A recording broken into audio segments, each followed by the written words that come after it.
গ্যারাজে কাজ করে দিনে উপার্জন 100 টাকা, আর তাই দিয়েই 5 জনের সংসার চালাচ্ছে এই বাচ্চা ছেলেটা। ভগবানের দূত হয়ে পাশে দাঁড়ালেন খুশির ভান্ডার বাপ্পা। আজকের দিনে দাঁড়িয়ে দিনে 100 টাকা উপার্জন দিয়ে কি করে 5 জনের সংসার চলে? হ্যাঁ, তবুও চালাচ্ছে ছেলেটা, বলা ভালো চালাতে হচ্ছে। হয়তো কোনোদিন খাওয়া জুটছে, আবার কোনোদিন সেইটুকুও জুটছে না। থাকার মতো মাথার ওপর ছাদটুকু ঠিকঠাক নেই। ঘর বলতে ওই ত্রিপলে মোড়া এক টুকরো ঝুপড়ির মতো, আর সেখানেই মা, বাবা, ভাই এবং 2 বোন, 5 জনের বাস।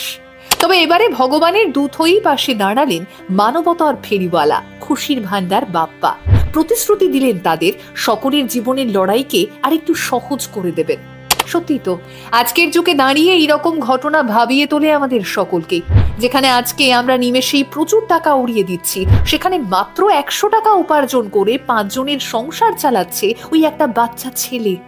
সংসারে মা, বাবা, বোনদের মুখে একবেলা খাবার তুলে দেওয়ার জন্য নিজের সবটা ত্যাগ করে দিচ্ছে এই বাচ্চা ছেলেটা। দারিদ্রতা যখন দরজায় দাঁড়িয়ে থাকে, তখন স্বপ্নগুলো এভাবেই জানলা দিয়েই পালায়। একদিকে বাবার অসুখ, অন্যদিকে শূন্য পকেট। বিজয়ের জীবন কি তবে লড়াই করেই কাটবে? 100 টাকায় সংসার চলে না, কিন্তু তারও তো কোনো বিকল্প নেই।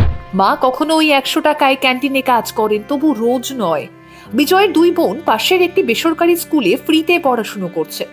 বিজয় ঘোষের জীবনটা একটা গল্প নয়, বরং কঠিন বাস্তব। একটা সময় তার বাবা ভ্যান চালিয়ে সংসার চালাতেন, কিন্তু আজ তিনি অসুস্থতার কারণে শয্যাশায়ী। ঘরের কোণে পড়ে থাকা ওষুধের শিশিগুলো যেন মৃদুস্বরেই বলে যায় সবকিছুই টাকার ওপর নির্ভর করে। বাবার অসুস্থতা সংসারের সব দায়িত্ব চাপিয়ে দিয়েছে বিজয়ের কাঁধে। তার পড়াশুনো থেমে গিয়েছে বহু আগেই। ছোট থেকেই বই ফেলে দিয়েছে অভাবের চাপে। বিজয় এখন গ্যারাজে কাজ করে, রোজকার আয় মাত্র 100 টাকা। আর এই সামান্য আয়ে কি আর সংসার চলে? বিজয়ের ঘর বলতে একচালা টিনের ত্রিপলে মোড়া ছোট্ট একটা কুঁড়ে ঘর। বাথরুম নেই, টিউবওয়েলও নেই। একটু স্বচ্ছ জল পাওয়াও যেন ভাগ্যের ব্যাপার। খাবারের হিসেব করেই দিন কাটাতে হয়। সেখানে একটা সুস্থ জীবন, তা কেবলই বিলাসিতা। হ্যাঁ, তার এই দুঃসময়ে যেন ভগবান বিজয়ের কাছে পাঠিয়ে দিলেন এক দূতকে। দেবদূতই বটে। এই দুঃসময়ে বিজয়ের পাশে এসে দাঁড়ালেন খুশির ভান্ডার বাপ্পা। মানবতার এক অনন্য উদাহরণ তিনি। তিনি বিজয়ের পরিবারকে প্রতিশ্রুতি দিলেন একটি ঘর তৈরি করে দেবেন, পাশাপাশি শৌচাগার এবং টিউবওয়েলের ব্যবস্থাও করবেন। শুধু প্রতিশ্রুতি দিয়েই নয়, ইতিমধ্যে তাদের জন্য বাজারও করে দিয়েছেন তিনি। নতুন জামা কাপড় কিনে দিয়েছেন। ছোট ছোট চাহিদাগুলো তিনি পূরণ করার চেষ্টাও করছেন। তবে সমস্যার সমাধান কিন্তু এখানেই শেষ নয়।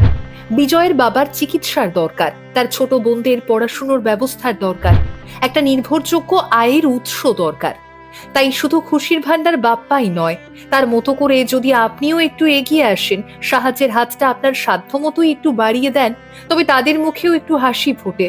যদি আপনিও এগিয়ে আসেন এবং বিজয়ের পরিবারের পাশে দাঁড়ান, তাহলে এই পরিবারটা একটু সুখের মুখ দেখতে পারে। এ কথা তো সত্যি। অভিধানের আজও অমূল্য এক শব্দ মানবিকতা।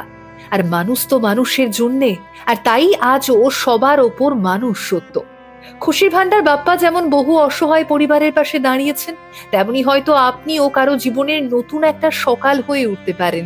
কারণ আপনার মানবতা তো তখনই বেঁচে থাকে যখন আপনি মানুষ হয়ে মানুষের পাশে দাঁড়ান।